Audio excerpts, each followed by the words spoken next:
istilahnya gini ya, kayak oke kita nggak tahu apa yang benar, tapi at least sekarang kita tahu apa yang salah.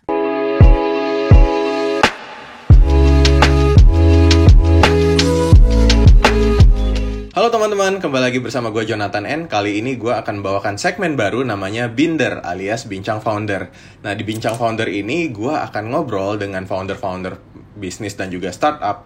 Kita mau menggali kisah di balik bisnis mereka, cara setupnya gimana caranya mereka meniti sukses, atau apakah ada kegagalan-kegagalan yang diraih sebelumnya. Dan untuk sesi kali ini, gue sudah bersama Uma Hapsari. Halo Uma. Halo Kak Jo, apa kabar? Baik, dan sedikit introduction ya dari gue. Jadi Uma Hapsari ini adalah founder dari Amazara yang bisnis sepatu yang sudah terkenal itu. Dan juga ada cerita seru di baliknya, nanti kita kupas lagi ya Kak. Jadi gini Kak, kalau ada orang nanya, siapa sih Uma Hapsari? Cara kamu mengenalkan diri kamu gimana?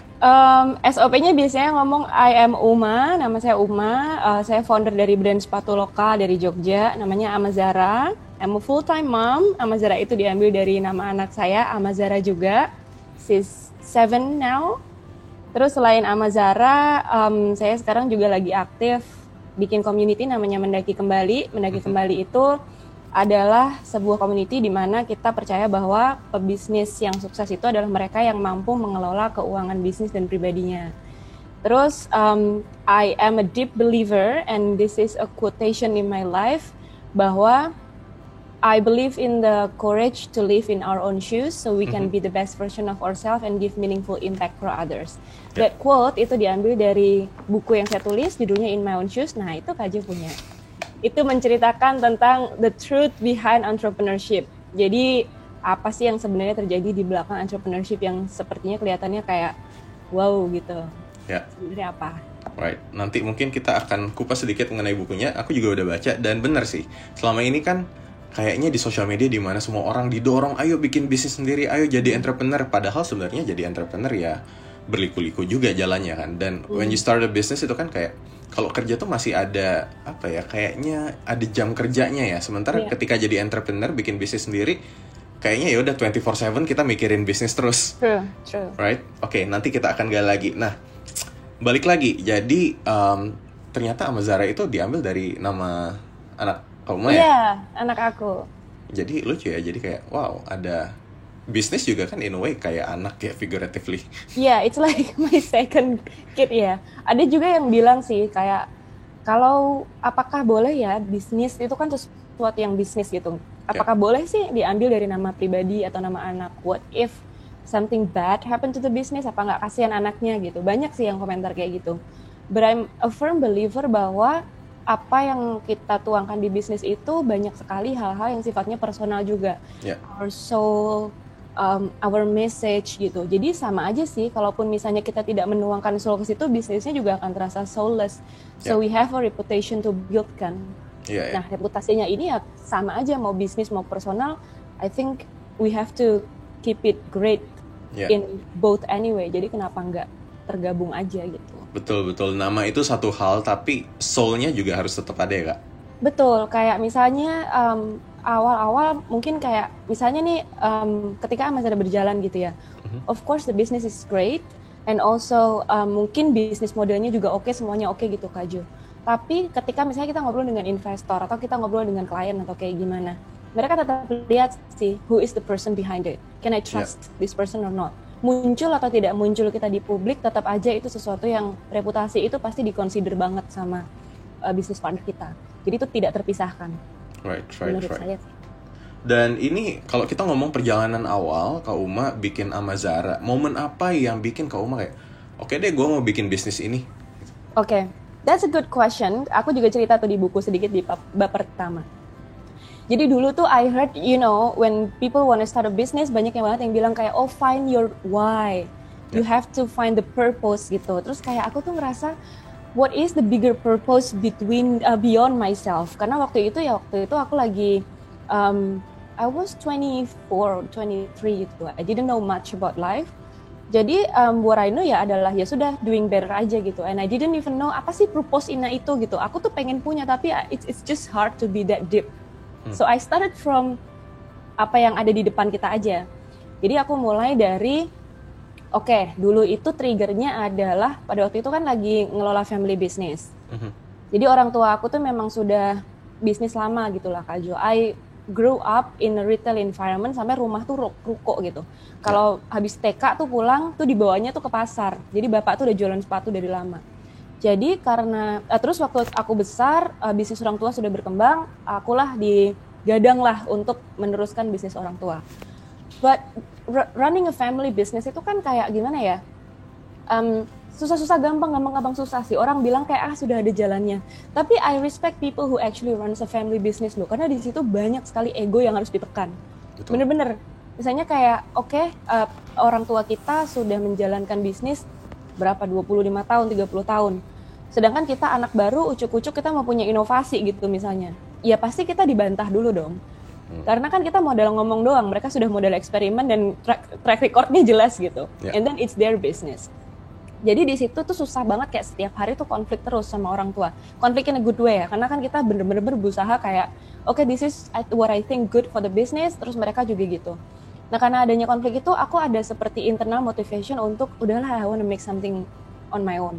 Jadi sebenarnya motivasi awalnya tuh kayak pembuktian gitu loh Kak Jo.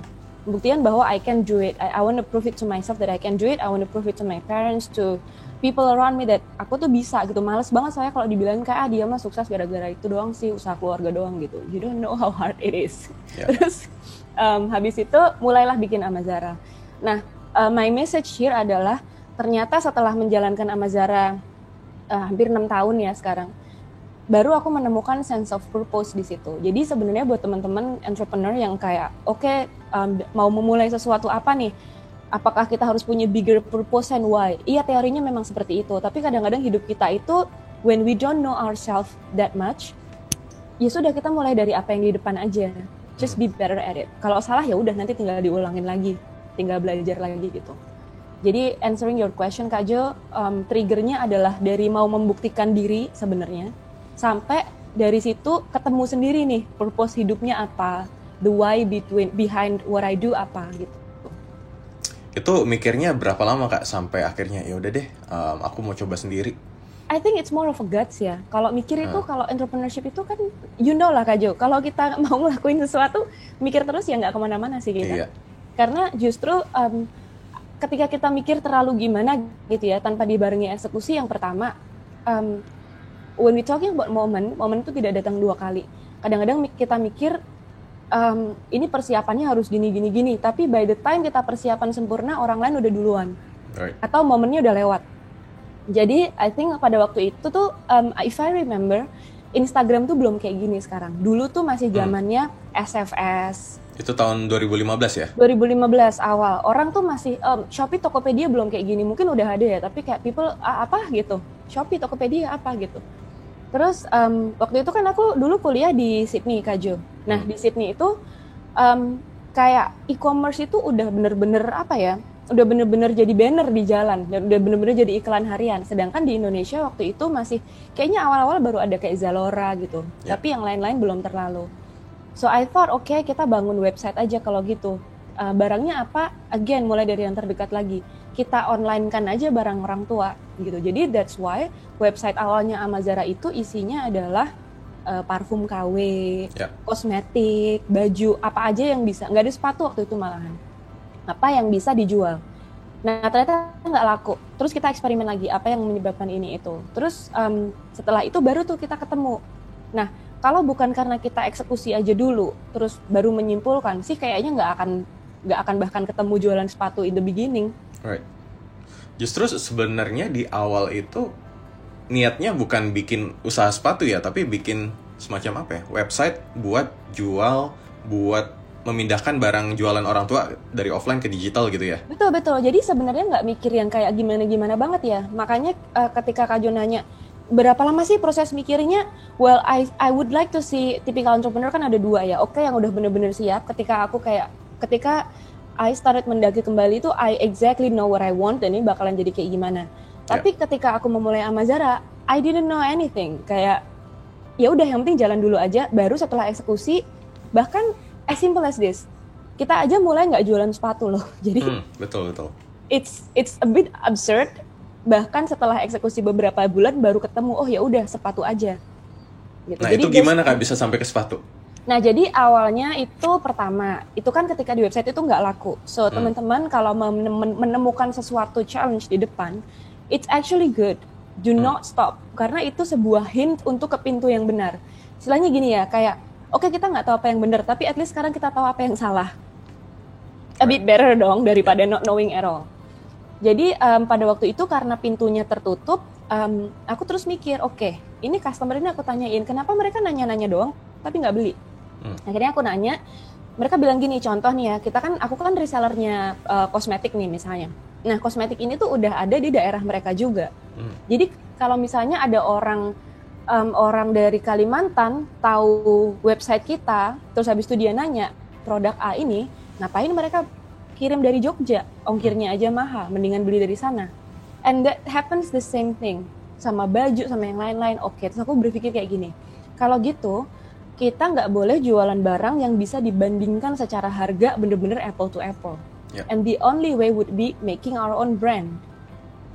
Ya udah, nama tokonya sudah Amazara, kasih aja brandnya Amazara. Terus oke, kalau gitu bikin brand kan kita harus punya produk sendiri ya. Again, start dari yang terdekat. Oh, punya kenalan pengrajin sepatu. Ya udah, dia jualan sepatu aja. I hope I can give a lot more complicated story, but that's the truth. Ya udah, kenalnya dari situ. Jadi habis itu baru ngembangin lagi lah sepatunya. Our first shoes itu, aduh parah banget, jelek banget. I'm actually very embarrassed with the shoes right now ya, kalau kita look back ke sana. Karena dari 10 sepatu itu kayak hampir semuanya jebol. Jadi kayak, not a very good one. Cuman what matters adalah ketika kita memulai, jangan ngelihat kayak memberikan produk yang sempurna, tapi kita cracking the business model dulu. Apakah ini valid? Valid itu artinya bisa diterima, ada marketnya, dan secara produknya baru kita bisa sesuaikan di produk market fit-nya. Jadi marketnya mana, produknya mana, terus ketemunya di mana. Nah pada waktu itu, what I did adalah by asking for feedback. Jadi dari customer itu, waktu itu ada 10 customer, jadi tanya beneran, sepatunya gimana. Dan ada misalnya nih contoh nih, ada satu orang bilang dia tuh malu banget karena sepatunya tuh dipakai outbound dan jebol. Oke, so aku sih lebih malu lagi ya sebagai yang jual. Jadi waktu itu kita bilang, oke Kak, kita akan refund, but kalau dikasih kesempatan, tolong tunggu 1 bulan maksimal, kita akan kasih sepatu yang baru dengan kualitas yang lebih bagus. If you still don't like it, it's fine. You keep both shoes, kita tetap kembaliin uangnya. Surprisingly mereka malah kasih good feedback, kayak oh ini loh bagian sininya yang begini, bagian sininya. Nah itu yang very priceless ya Kak Jo. Jadi kita jadi bisa bikin product development itu based on experience-nya customer, bukan based on ilmu perdukunan kita doang. Kayak mikir-mikir gimana. Ya, dan itu sebenarnya bagus sih, karena balik lagi, bisnis itu kan harus customer centric ya. Kita harus mikir sebenarnya customer butuhnya yang seperti apa, dan juga customer satisfaction kan. Betul. Ya dimana ketika ada customer komplain, oke, kita terima, terus kemudian evaluasi dari situ apa yang bisa kita tingkatkan. Dan kamu juga mungkin waktu itu kamu langsung tektokan juga dengan customer yang tadi kan, kayak sorry, minta maaf, oke kita ganti dengan produk baru apa segala macam gitu ya. Yes, itu penting banget sih, soalnya kalau misalnya kadang-kadang kan orang bilang oke, produknya harus gimana banget atau apa, tapi kalau misalnya kita punya the best product, Kak Jo pernah dengar belum, jadi ada orang cerita bahwa kita misalnya mau bikin sarung tangan gitu ya, sarung tangannya udah the best in the world lah, dari segi harga murah, distribusinya dia ada di segala macam minimart di dunia. Terus habis itu kaos tangannya tuh bisa invisible misalnya, terus bener-bener nggak kelihatan, dia udah ada sunscreennya, whatever it is. Tapi kalau dia bikin sarung tangan jarinya 6, ya siapa yang mau beli? Gitu, karena marketnya kan tidak ada tuh. Naturally orang jarinya kan 5. So I think jangan sampai kita nggak customer centric sih, karena dari customer itu kadang-kadang kita bahkan nggak harus jualan produk yang ini, tapi kita bisa moving. Tapi kalau ada customer terus, ya business is going. Right. Dan ketika di awal itu dari Amazara yang tadi website kemudian akhirnya jadi jualan sepatu, struggle-nya apa Kak? What's your hardest struggle ketika mulai bisnis di awal? Oke, sebenarnya if I look back ya, what has been my struggle tuh kayaknya sebenarnya I would like to call it joy sih. Karena I find joy di masa-masa itu gitu. Kayaknya memang cuman sendirian, tapi seru banget gitu kalau dipikir-pikir sekarang. I would love to have that moment back when we start something. Jadi untuk teman-teman yang lagi memulai sesuatu, mungkin kalau dilihat sekarang ya berat gitu ya, kesannya kayak struggle.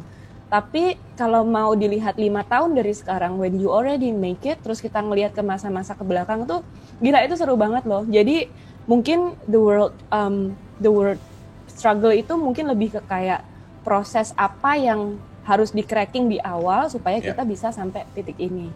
But kalau ditanya bagian apa nih, apakah produknya atau marketnya yang paling susah di-crack, to me pada waktu itu adalah because we really focus on customer service kan. Kita nggak terlalu, kita paham kita nggak bisa bikin the best product, so we know our weakness. Kita jualan sepatu tapi kita nggak punya experience sepatu. Dulu aku tuh SPG Kak Jo, SPG-nya Nine West, jadi pernah kerja gitu kan. Tapi tahu cara jualan sepatu, cuman nggak ngerti sepatu yang bagus tuh gimana, bikinnya gimana. So because we understand our weakness, dan kita small kan, kita nggak ada marketing apa gimana. Jadi kita benar-benar pakai Instagram dan lain-lain. Jadi kita benar-benar fokus di customer service. Nah mungkin challenge terberatnya karena kita really fokus on customer service, ya benar-benar harus gimana ya, ngikutin keinginan customer. Customer itu kan tidak selalu benar, tapi mereka tuh selalu menang. Jadi kita harus position our ego, memposisikan diri kita itu take pride of being a servant, take pride of menjadi pembantu dari si customer ini sampai mereka tuh benar-benar bisa merasa terbantu. So I think maybe that is the biggest struggle or the hardest process lah. Right. Dan ketika kamu bilang kan sebenarnya kamu jalanin di awal sendirian ya, tapi karena kamu senang juga menjalaninya gitu kan, kamu you feel that joy gitu ya. Nah, kalau gitu dibalik, kalau momen paling joyful ketika melahirkan Amazara ini apa? Momen yang joyful itu hanya lahir ketika setelah ada hard things. To be very honest. Karena kalau misalnya kita bilang kayak yang paling susah yang mana, jujur ya, kalau when you start a business everything is difficult. Mulai dari waktu, mulai dari produk, mulai dari market, everything is difficult. You kind of have to be the chief everything officer, dan itu kayak bener-bener ya udah kaki depal, kepala di kaki, siang jadi malam, malam jadi siang gitu. You give everything, you go all in. But kalau ditanya the biggest joy adalah I'm gonna give some example. Misalnya joy-nya adalah ketika aku bisa berhasil ngerekrut karyawan pertama gitu. Joy-nya itu hanya ada ketika dulu kan semua dihandle sendiri dong. Kayak dari chatting, dari apa. Habis itu baru ngerasain betapa enaknya punya karyawan ya karena sudah melakukan sendiri sebelumnya.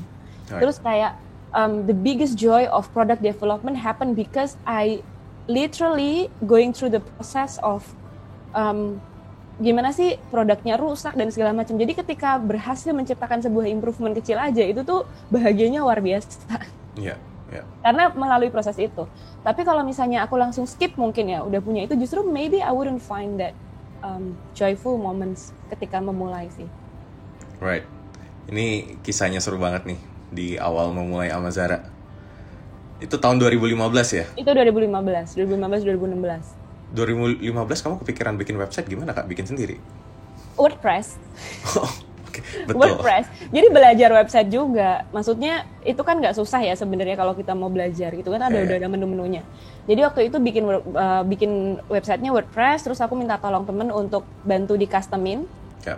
Cuman it's free website anyway, jadi not much cost. Oke lah. Minimal kita bisa langsung mulai kan.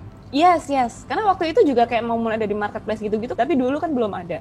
Jadi ketika ketika kita nemuin ya udah caranya lewat apa, Instagram sama website, ya sudah kita eksekusi aja dari situ dulu. Right. Dan itu juga sebenarnya lebih cost efficient ya. Iya. Kan. Dan ini juga mungkin juga kalau prinsip startup itu kan sebenarnya kamu bukannya membangun sesuatu yang sempurna. Kenapa? Karena membangun sesuatu yang sempurna itu ya satu pasti bakal lama gitu kan. Agree. Ya keburu momennya hilang. Betul. Gitu. Nah, tapi ya udah coba create something, abis itu dipermak lagi, dibagusin. Oke, dari sini evaluasinya apa? Oke, gimana caranya kita bisa bagusin?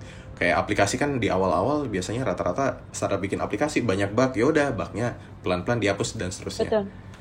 Nah, itulah tadi cerita di balik sejarah berdirinya Amazara. Seru banget ternyata Amazara. Gue baru tahu Amazara itu pertama kalinya website, ternyata bukan mau bikin sepatu. Nah, tapi teman-teman jangan kemana-mana. Kita akan lanjut ke segmen kedua tentang wah jatuh bangun bersama Amazara, dan di sini yang lebih seru ya. Dan juga nanti akan ada segmen ketiga tentang what's after Amazara gitu. Stay tune, jangan lupa tonton video kedua dan ketiga, linknya ada di description di bawah.